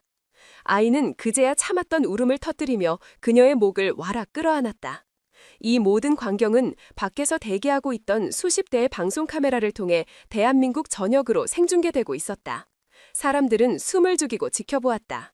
아빠 백이라며 손가락질 받던 공주님이라고 조롱받던 그 여군 병사가 자신의 목숨을 걸고 총알이 빗발치는 혼돈 속에서 작은 아이의 생명을 구해내는 그 모든 과정을. 그녀가 아이를 안고 교실 밖으로 걸어 나오는 순간 폴리스라인 밖에서 기다리던 시민들 사이에서 누군가 먼저 박수를 치기 시작했다. 그 박수는 순식간에 거대한 함성과 환호로 번져나갔다. 강유진, 강유진, 강유진! 그녀를 비난하던 온라인 커뮤니티는 이미 마비 상태였다. 실시간 댓글창은 죄송합니다와 당신은 진정한 영웅입니다라는 글로 도배되고 있었다. 함께 작전에 투입되었던 특임대원들조차 그녀를 경외와 존경의 눈빛으로 갈아보고 있었다. 그녀는 더 이상 합참의장 딸이 아니었다. 그녀는 자신의 목숨을 걸고 전우와 국민을 지켜낸 그들의 진정한 전우였다. 강유진! 그녀는 마침내 세상의 모든 편견과 자신의 개인적인 원한까지도 모두 이겨내고 모두가 인정하는 진정한 영웅으로 다시 태어난 것이다. 그녀의 가슴에 남은 총상의 흉터는 그 위대한 승리의 훈장이 될 터였다. 강유진은 하루아침에 국민 영웅이 되었다. 인질극 생중계 영상은 인터넷을 통해 퍼져나갔고 언론은 연일 그녀의 영웅적인 행동을 대서특필했다. 총알 속으로 뛰어든 여군, 원한을 넘어 생명을 구한 진정한 군인. 그녀를 향한 비난은 눈 녹듯 사라졌고 그 자리는 국민적인 찬사와 존경으로 채워졌다. 그녀는 군의 위상을 드러높인 상징적인 인물이 되었다. 국방부는 그녀에게 1계급 특징과 함께 무궁훈장을 수여하기로 결정했다. 모든 것이 제자리를 찾아가는 듯했다. 하지만 어둠 속에서 이 모든 상황을 차가운 눈으로 지켜보는 한 남자가 있었다. 육군 군사법원장 준장 백승호. 그는 군내 사법체계를 총괄하는 막강한 권력자였다. 법복을 입은 장군인 그는 겉으로는 누구보다 공정하고 청렴한 군인처럼 보였지만 그 실체는 군 내부의 온갖 비리를 뒷돈을 받고 덮어주는 해결사이자 자신만의 거대한 왕국을 구축한 마피아 대부와도 같은 존재였다. 그리고 구속된 최민기 중사는 바로 그의 가장 충실한 사냥개 중 하나였다. 최민기는 오랫동안 백승호의 지시를 받아 군납비리나 인사청탁에 얽힌 약점을 잡은 장교들을 협박하고 괴롭히는 역할을 해왔다. 백승호는 그 대가로 최민기의 온갖 비행을 눈감아주고 그의 진급을 뒤에서 밀어주고 있었다. 강유진의 아버지 강태하 대장은 백승호에게 있어 가장 눈엣 가시 같은 존재였다. 전군 최고의 실세이자 그 어떤 비리에도 연루되지 않은 대쪽 같은 성품의 강태하는 백승호가 자신의 왕국을 확장하는 데 있어 가장 큰 걸림돌이었다. 백승호는 최민기를 이용해 강태하의 딸을 건드리게 함으로써 어떻게든 강태하에게 흠집을 내려 했다. 하지만 그의 계획은 강유진이 국민 영웅이 되어버리는 최악의 결과로 돌아왔다. 이제 강유진은 아무도 건드릴 수 없는 성역이 되어버렸다. 오히려 그녀를 발판 삼아 강태하 대장이 군 개혁의 칼날을 휘두르며 자신과 같은 부패 세력을 척결하려 들지도 모르는 일이었다. 백승호는 위기감을 느꼈다. 그는 강유진이라는 상징을, 이 영웅서사를 어떻게든 무너뜨려야만 했다. 그는 자신의 집무실에서 법전과 서류 너미에 둘러싸인 채 며칠 밤낮으로 치밀하고 잔혹한 계획을 세웠다. 그의 계획은 간단했다. 영웅을 한순간에 국가의 반역자로 추락시키는 것. 그는 인질극 당시의 모든 교신 기록과 작전 보고서를 검토했다. 그리고 마침내 아주 작은 틈새 하나를 발견했다. 강유진이 단독 행동을 감행하기 직전 팀장에게 했던 무선 보고. 내부 상황 보고, 인질 중 범인의 주 공격 대상이 식별됐다. 금전 문제로 인한 원한 관계 범행으로 추정. 백승호의 입가에 뱀과 같은 미소가 걸렸다. 찾았다.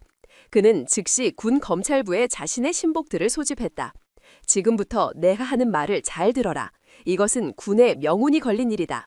며칠 후 대한민국은 다시 한번 충격에 휩싸였다. 국방부 검찰단이 국민영웅 강유진을 군사기밀 보호법 위반 혐의로 전격 긴급 체포한 것이다. 체포영장에 적시된 혐의는 이러했다.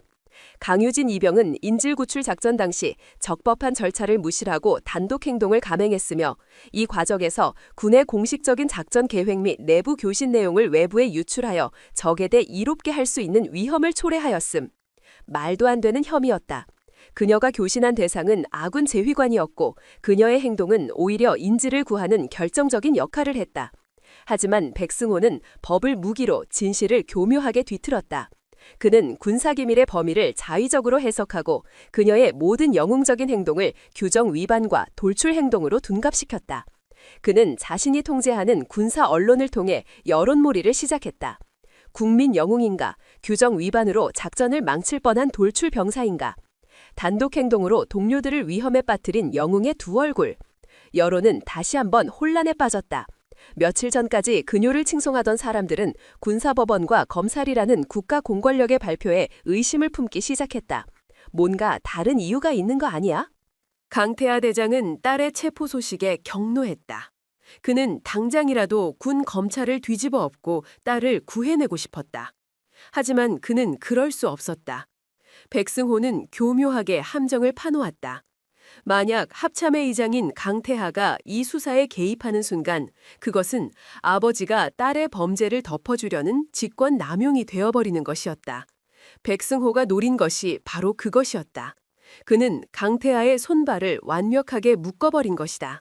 강태하는 아무것도 할 수 없었다.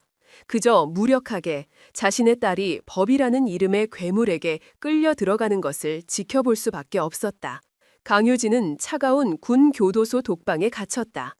그녀를 신문한 것은 백승호 준장 자신이었다. 어두운 취조실. 백승호는 법독 대신 위압적인 장군 정복을 입고 그녀의 맞은편에 앉았다. 강유진. 그의 목소리는 차갑고 위선적이었다. 나는 자네가 영웅적인 행동을 했다는 것을 안다. 하지만 군은 영웅을 필요로 하는 곳이 아니라 규율을 필요로 하는 곳이다.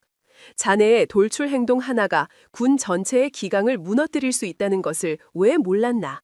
유진은 그의 눈을 똑바로 쳐다보며 말했다. 저는 군인으로서 당연히 해야 할 일을 했을 뿐입니다. 제 행동으로 인해 단 한 명의 인질도 다치지 않았습니다. 그것이 가장 중요한 것 아닙니까? 백승호는 콧방귀를 뀌었다.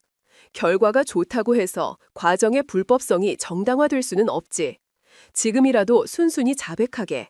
내가 흥분한 나머지 규정을 무시하고 단독 행동을 했다. 깊이 반성한다. 그렇게만 말하면 최대한 선처해 주도록 하지. 그가 원하는 것은 그녀의 자백이었다. 그녀가 스스로 자신의 영웅서사를 부정하고 자신의 행동이 잘못되었음을 인정하게 만드는 것. 그것이 그녀를 완벽하게 무너뜨리는 방법이었다. 하지만 유진은 고개를 저었다. 저는 자백할 것이 없습니다. 저는 제 행동에 떳떳합니다. 그녀의 단호한 태도에 백승호의 얼굴에서 마침내 위선적인 가면이 벗겨졌다. 그의 눈에 최민기와 같은 종류의 뒤틀린 광기가 번뜩이기 시작했다. 좋자, 네가 그렇게 나온다면 나도 더 이상 신사적으로 대할 필요가 없겠군. 그는 자리에서 일어났다. 그리고 취조실 구석에 놓여있던 길고 검은 가방을 집어들었다. 그가 가방의 지퍼를 열자 그 안에서 섬뜩한 금속 몸체가 모습을 드러냈다. 그것은 바로 어젯밤 그가 부하를 시켜 공구상가에서 사오게 한 새빨간색의 엔진 체인톱이었다. 그는 체인톱의 시동줄을 잡아당겼다. 부르르릉. 몇 번의 시도 끝에 체인톱의 엔진이 불길한 소리를 내며 깨어났다. 우우웅. 기아앙. 날카로운 톱날이 고속으로 회전하며 취조실의 공기를 찢어발기는 괴물을 만들어냈다. 백승호는 미친 사람처럼 웃으며 그 체인톱을 들고 유진에게 천천히 다가왔다. 마지막 기회다, 강유진. 자백해라. 그의 눈은 완벽한 광기로 가득 차 있었다. 네 그 잘난 얼굴에 법이 얼마나 무서운 것인지 직접 새겨주기 전에. 백승호의 광기는 취조실에서 끝나지 않았다. 그는 강유진을 단순한 피의자로 취급하지 않았다. 그는 그녀를 군 전체의 기강을 바로 세우기 위한 본보기이자 자신의 절대 권력을 과시하기 위한 제물로 삼기로 결심했다. 다음 날 그는 자신의 권한을 이용해 부대 내 모든 병력을 연병장에 소집시켰다. 정식 재판이 열리기도 전에 그는 인민재판과도 같은 끔찍한 공개 망신 주기를 계획한 것이다. 수천 명의 병사들이 불안한 얼굴로 연병장에 도열했다. 연병장 중앙에는 임시로 설치된 단상이 있었고 그 위에는 텅 빈 의자 하나만이 놓여 있었다. 부대 전체에 무겁고 불길한 침묵이 감돌았다.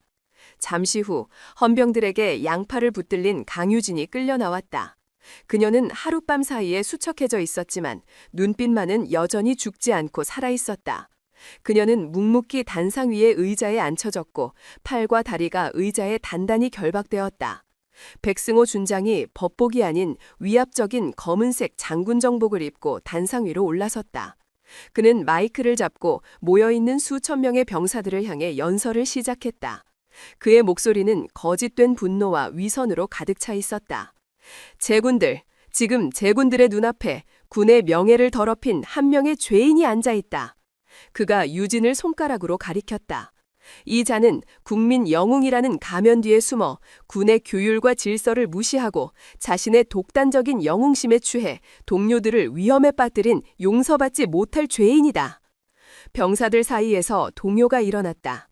며칠 전까지만 해도 TV에서 영웅으로 칭송받던 사람이 하루아침에 죄인이 되어 눈앞에 묶여있는 이 기괴한 상황을 그들은 이해할 수 없었다.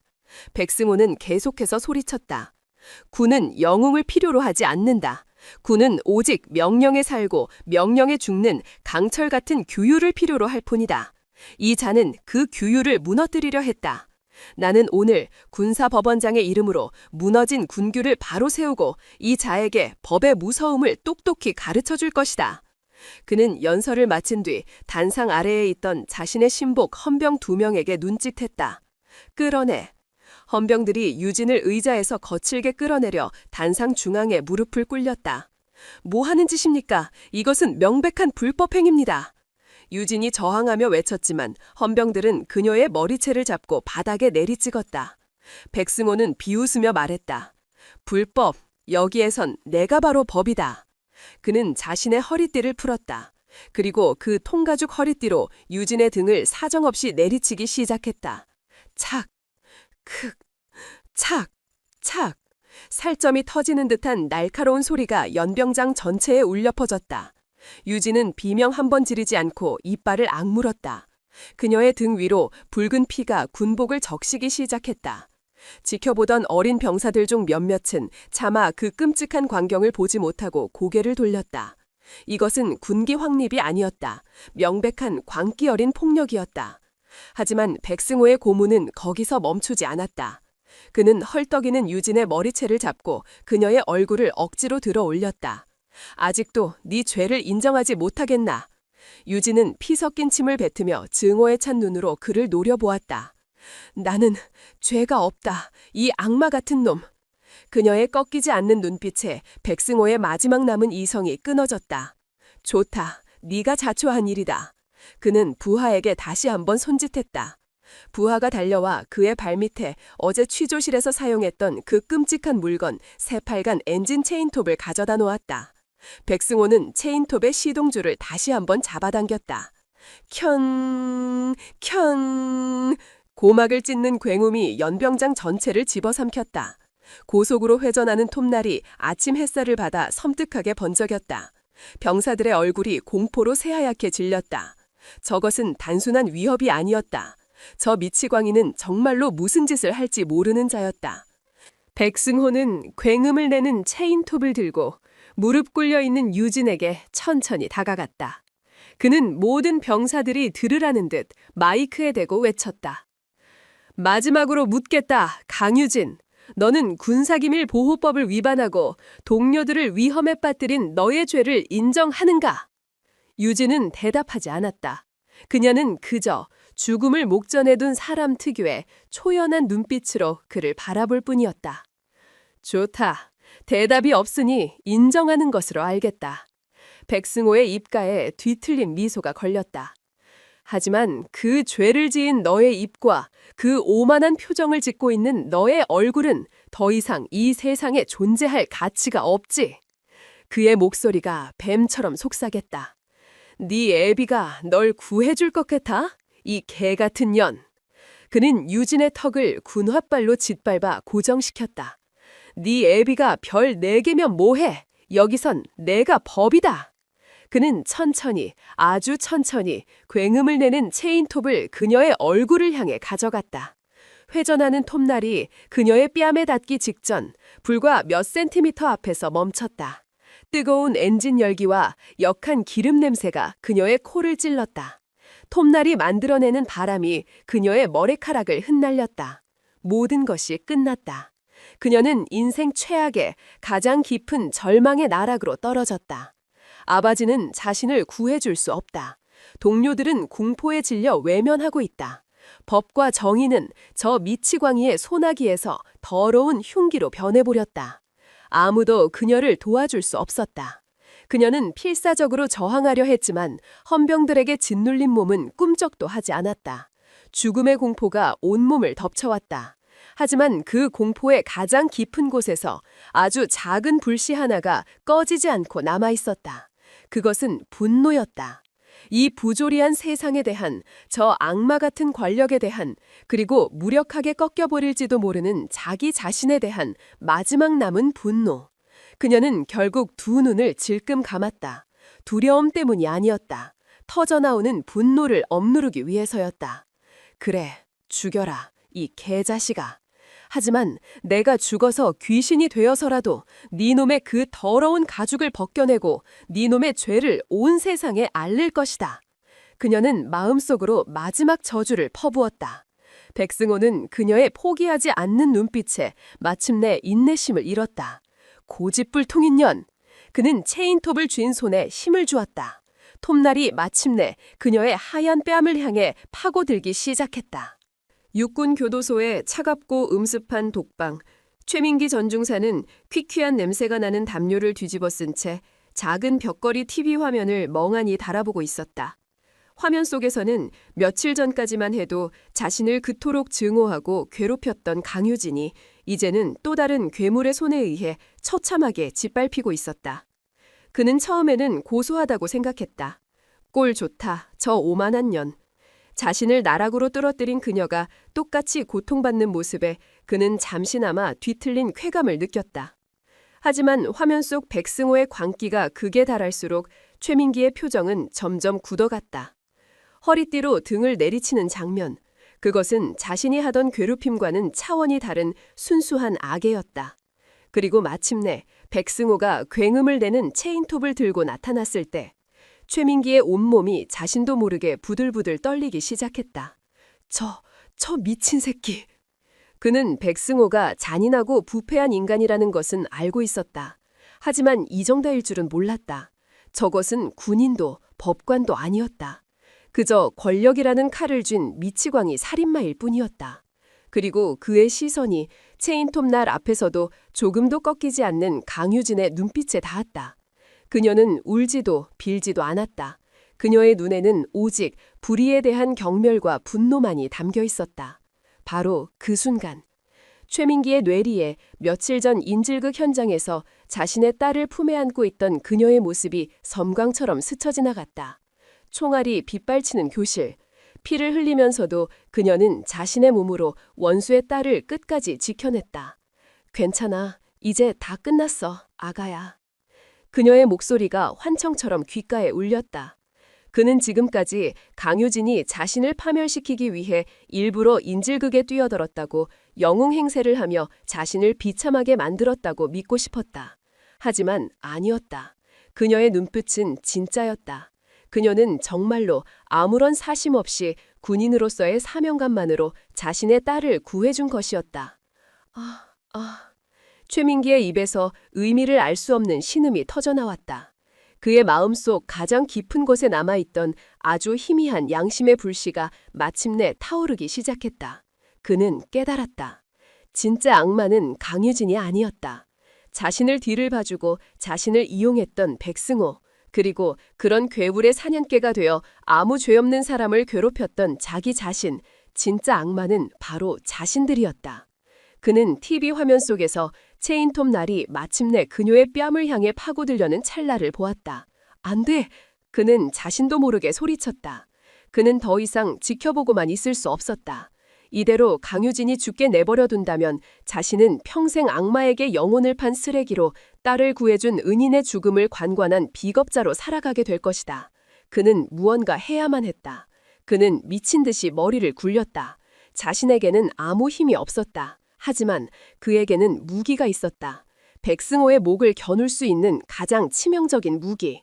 지난 몇 년간 그는 백승호의 지시를 받아 더러운 일을 처리하며 만일의 사태를 대비해 비밀스럽게 증거들을 모아왔다. 백승호가 누구와 통화하고 누구에게 돈을 받고 어떤 비리를 덮어주었는지에 대한 모든 기록, 그것들을 자신의 클라우드 서버에 비밀리에 저장해 두었던 것이다. 그리고 지금 이 순간을 기록할 방법. 그는 교도소 내에서 몰래 사용하던 아주 작은 스마트폰을 담요 밑에서 꺼내들었다. 그는 떨리는 손으로 TV 화면을 녹화하기 시작했다. 백승호가 체인톱으로 강유진을 고문하는 그 끔찍하고 명백한 증거를 영상으로 담았다. 이제 이것을 어떻게 전달할 것인가? 단 한 사람, 지금 이 상황을 뒤집을 수 있는 유일한 사람, 강태하 대장. 최민기는 교도관을 호출했다. 운 좋게도 오늘 당직 근무를 서는 교도관은 과거 자신의 부대에서 아꼈던 후임병 출신이었다. 나 좀 도와다오, 제발. 그는 교도관에게 자초지종을 설명했다. 교도관은 처음에는 겁에 질려 거절했다. 군사법원장에게 밉보였다가는 자신의 군 생활도 끝장이었다. 최민기는 그의 앞에 무릎을 꿇고 애원했다. 부탁이다. 이건 단순히 한 사람을 구하는 일이 아니야. 군 전체를 구하는 일이다. 이 영상과 내가 알려주는 클라우드 주소 그리고 비밀번호만 어떻게든 강태하 대장님께 전달해다오. 네가 위험해지지 않도록 공중전화를 이용해서 익명으로 제보하면 된다. 제발. 그의 눈에는 눈물이 흐르고 있었다. 그것은 후회와 참회의 눈물이었다. 교도관은 잠시 망설였다. 하지만 그의 눈에 담긴 진심과 화면 속에서 벌어지는 끔찍한 광경을 보고 마침내 결심했다. 그 역시 군인이었다. 불의를 외면할 수는 없었다. 알겠습니다. 한번 해보겠습니다. 교도관은 최민기의 스마트폰을 몰래 받아들었다. 그리고 그는 교도소 내 가장 보안이 취약한 구역의 공중전화를 향해 조심스럽게 발걸음을 옮기기 시작했다. 한편 합참의장실. 강태하 대장은 자신의 무력함에 주먹을 피가 나도록 쥐고 있었다. 그는 위성으로 연병장의 상황을 실시간으로 보고 있었지만 아무것도 할 수 없었다. 백승호는 합법적인 수사라는 명분으로 이 모든 짓을 저지르고 있었다. 자신이 움직이는 순간 모든 것은 쿠데타로 비칠 수 있었다. 바로 그때였다. 그의 책상 위에 있던 한 번도 울린 적 없던 비상 직통전화기가 날카로운 소리를 내며 울리기 시작했다. 그 전화기는 대통령과의 긴급 통화를 위해서만 사용되는 최고 등급의 보안 전화였다. 강태하는 마른 침을 삼키며 떨리는 손으로 수화기를 들었다. 수화기 너머에서는 분노로 가득 찬 대통령의 목소리가 들려왔다. 강 대장, 방금 익명의 제보 영상을 받았네. 지금 자네 부대에서 벌어지고 있는 일이 대체 뭔가? 이게 대한민국 군대의 모습이란 말인가? 대통령 역시 최민기가 보낸 그 영상을 받은 것이었다. 당장 멈추게! 강태하의 눈이 번뜩였다. 카카, 저 미치광이를 멈추게 하려면 합법적인 모든 절차를 뛰어넘는 명령이 필요합니다. 저에게 전권을 위임해 주시겠습니까? 수화기 너머에서 잠시 침묵이 흘렀다. 그리고 결단력 있는 목소리가 들려왔다. 좋아. 지금 이 순간부터 합참의장 강태하에게 군 통수권자로서의 모든 권한을 위임한다. 가서 저 악마를 끌어내고 내 딸 같은 우리 군인을 구해내게. 모든 책임은 내가 지겠네. 수화기를 내려놓는 강태하의 눈에서는 뜨거운 눈물이 흐르고 있었다. 그는 즉시 자신의 직속부대이자 군 최강의 특수부대인 참모총장 직속특임대에 비상출동 명령을 내렸다. 코드 레드, 목표 제00부대 연병장, 지금 즉시 전원 출동. 지하 경락고에서 검은색 특수작전용 헬기 블랙호크 여러 대가 굉음을 내며 이륙하기 시작했다. 강태하 대장 자신도 방탄복을 입고 직접 헬기에 올라탔다. 이제 심판의 시간이 시작된 것이다. 피해는 피로 응징할 시간이었다. 캬, 앙! 백승호의 체인톱이 마침내 강유진의 뺨을 향해 파고들려던 바로 그 순간이었다. 두. 하늘을 찢는 듯한 지옥의 소음과도 같은 프로펠러 굉음이 연병장 전체를 뒤덮었다. 모든 병사들이 경악하며 하늘을 쳐다보았다. 검은색, 칠흑 같은 어둠을 닮은 대형 기동 헬기 블랙호크 3대가 마치 지옥에서 날아온 사신처럼 연병장 상공에 나타났다. 헬기의 옆면에는 대한민국 육군 마크가 아닌 오직 합참의장의 직속 명령만을 받는다는 것을 의미하는 날카로운 발톱의 검독수리 문양이 새겨져 있었다. 참모총장 직속 특임대, 군내 최강의 대테러 부대였다. 헬기는 착륙조차 하지 않았다. 상공 10m 높이에서 헬기의 양쪽 문이 열렸다. 그리고 검은색 특수 전투복과 방탄 장비로 완전 무장한 대원들이 로프 하나에 의지하여 폭풍처럼 연병장으로 쏟아져 내리기 시작했다. 패스트로프 강습이었다. 그들의 손에는 최신형 K-13 기관단총이 들려 있었고 얼굴은 오직 살기만이 번뜩이는 두 눈을 제외하고는 검은색 발라클라바로 가려져 있었다. 그들은 땅에 발이 닿자마자 한치의 오차도 없는 전술대형을 이루며 단상을 향해 돌진했다. 백승호와 그의 신복 헌병들이 당황하여 총을 꺼내 들려던 순간 움직이면 머리에 구멍이 날 거다. 어느새 그들의 등 뒤로 접근한 특임대원의 차가운 총구가 그들의 뒤통수를 겨누고 있었다. 이 모든 일이 불과 10초 만에 벌어졌다. 그리고 중앙에 있던 헬기에서 마지막으로 한 남자가 로프를 타고 내려왔다. 그는 다른 대원들과 같은 전투복 차림이었지만 그의 몸에서 뿜어져 나오는 기세는 차원이 달랐다. 합참의장, 대장, 강태하. 그는 더 이상 슬픔에 잠긴 아버지가 아니었다. 그는 대통령에게 전권을 위임받아 군의 암세포를 도려내기 위해 강림한 분노한 심판자 그 자체였다. 그는 단상을 향해 성큼성큼 걸어갔다. 특임대원들이 홍해가 갈라지듯 그를 위해 길을 열었다. 단상 위에서 백승호는 체인톱을 든 채 얼어붙어 있었다. 강태하, 니놈이 감히, 이건 명백한 쿠데타다, 군사 반란이야. 강태하는 대답하지 않았다. 그는 그저 피투성이가 된 채 무릎 꿇려 있는 자신의 딸에게로 다가갔다. 그는 조심스럽게 딸을 결박하고 있던 밧줄을 칼로 끊어주었다. 그리고 그는 딸의 눈을 가리고 있던 안대를 벗겨주며 나지막이 속삭였다. 괜찮다, 딸아. 아빠가 왔다. 이제 다 끝났다. 유진은 흐릿해지는 의식 속에서 아버지의 얼굴을 보자마자 긴장이 풀리며 그의 품에 쓰러졌다. 강태하는 딸을 부하에게 맡겨 응급헬기로 후송시킨 후 마침내 백승호를 향해 돌아섰다. 그의 눈은 불타는 지옥 그 자체였다. 백승호. 그의 목소리는 조용했지만 그 안에 담긴 분노는 연병장 전체를 얼려버릴 듯했다. 대통령 각하의 이름으로 너를 국가반역죄 및 반란 수괴 혐의 현행범으로 긴급 체포한다. 백승호는 미친 사람처럼 웃기 시작했다. 하하하, 증거 있나? 내가 반란을 일으켰다는 증거가 어디 있냔 말이다. 이건 네 놈이 꾸민 정치 공작일 뿐이야. 강태하는 품 안에서 작은 태블릿 PC를 꺼내들었다. 그리고 그는 연병장의 모든 병사들이 볼 수 있도록 태블릿의 화면을 대형 전광판에 연결시켰다. 전광판에 영상 하나가 재생되기 시작했다. 그것은 바로 최민기가 목숨을 걸고 제보한 영상이었다. 백승호가 체인톱으로 강유진을 고문하는 충격적인 장면. 여기선 내가 바로 법이다! 라고 외치는 그의 광기 어린 목소리.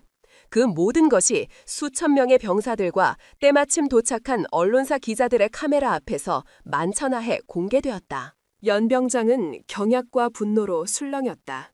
백승호의 얼굴이 사색이 되었다. 이게 어떻게? 하지만 그것은 시작에 불과했다. 강태하는 두 번째 증거를 공개했다. 최민기가 제공한 비밀 클라우드 서버. 그 안에는 백승호가 지난 수년간 군 내부의 비리를 묵인해주고 돈을 받고 재판을 조작한 모든 증거들이 담겨 있었다. 수십 명의 부패한 군 법무관, 군 검사, 그리고 그들과 결탁한 방산업체들의 이름이 빼곡히 적힌 악마의 장부였다. 모든 것이 끝났다. 백승호의 거대한 범죄 왕국은 그가 가장 경멸했던 사냥개의 배신으로 인해 한순간에 잿더미가 되어 무너져 내렸다. 끌고 가. 강태하의 짧은 명령이 떨어졌다. 특임대원들이 백승호와 그의 신복들을 짐짝처럼 끌고 갔다. 백승호는 끌려가면서도 마지막 저주를 퍼부었다. 강태야, 너도 무사하지 못해. 이대로 끝나지 않아.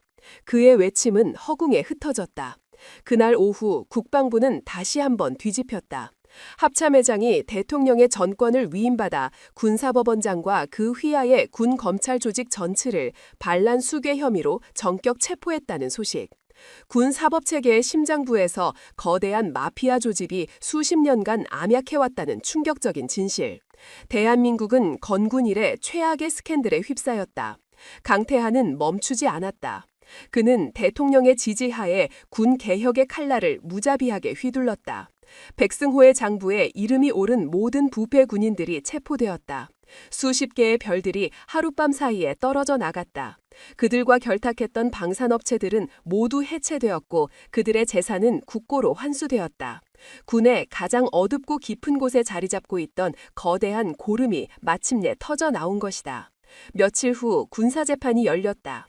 피고인석에는 백승호와 그의 일당들이 초라한 죄수복을 입고 서 있었다. 백승호는 모든 혐의에 대해 사형을 선고받았다.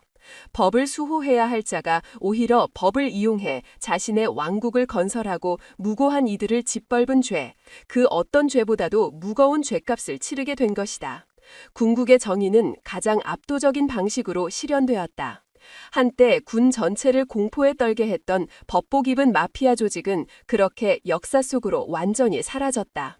그리고 그 모든 것의 시작은 불의에 굴복하지 않았던 한 어린 여군 병사의 작지만 위대한 저항이었다. 1년 후 가을 햇살이 유난히 따스하게 내리쬐는 어느 오후, 육군 교도소의 조용한 면회실. 최민기 전 중사는 초조한 얼굴로 손톱을 물어뜯으며 누군가를 기다리고 있었다. 백승호의 범죄 왕국을 무너뜨리는데 결정적인 역할을 한 그는 재판 과정에서 정상 참작을 받아 비교적 가벼운 형을 선고받고 복역 중이었다. 그는 지난 1년간 매일 밤 자신의 죄를 참회하며 조용히 속죄의 시간을 보내고 있었다. 면회실의 철문이 열리고 한 사람이 들어섰다. 그 모습을 본 최민기의 눈이 커다래졌다. 그는 자신도 모르게 자리에서 벌떡 일어났다. 익숙한 군복, 하지만 어깨에는 이제 이등병의 작대기 하나가 아닌 부사관을 상징하는 V자의 하사 계급장이 달려 있었다. 더 이상 겁에 질린 훈련병이 아닌 당당하고 자신감 넘치는 군인의 모습이었다. 강유진 하사였다. 어떻게 여길... 최민기는 말을 잇지 못하고 더듬거렸다. 그는 유진이 자신을 찾아오리라고는 꿈에도 생각하지 못했다. 그녀가 자신을 증오하고 평생 저주해도 할 말이 없는 입장이었다. 유진은 그의 맞은편 의자에 조용히 앉았다. 그녀는 예전보다 훨씬 더 성숙하고 깊어진 눈으로 그를 바라보았다. 그녀의 시선에는 더 이상 증오나 경멸이 담겨있지 않았다. 그저 복잡하고 깊은 연민만이 느껴질 뿐이었다. 먼저 침묵을 깬 것은 유진이었다. 잘 지내셨습니까? 그녀의 목소리는 담담했다. 최민기는 차마 그녀의 얼굴을 마주보지 못하고 고개를 숙였다. 나는 죄인입니다. 강 하사님께 평생 갚지 못할 죄를 지었습니다. 정말 죄송합니다. 그의 목소리가 가늘게 떨리고 있었다. 유진은 잠시 창밖을 바라보았다. 창밖으로는 높은 담벼락 위로 파랗고 높은 가을 하늘이 보였다.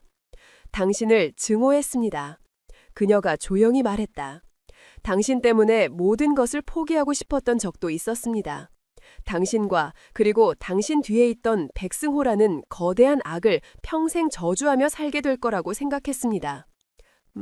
최민기는 아무 말도 할 수 없었다. 그저 고개를 숙인 채 그녀의 심판을 기다릴 뿐이었다. 하지만 유진의 목소리가 이어졌다. 당신이 아니었다면 저는 아마 그날 죽었을 겁니다.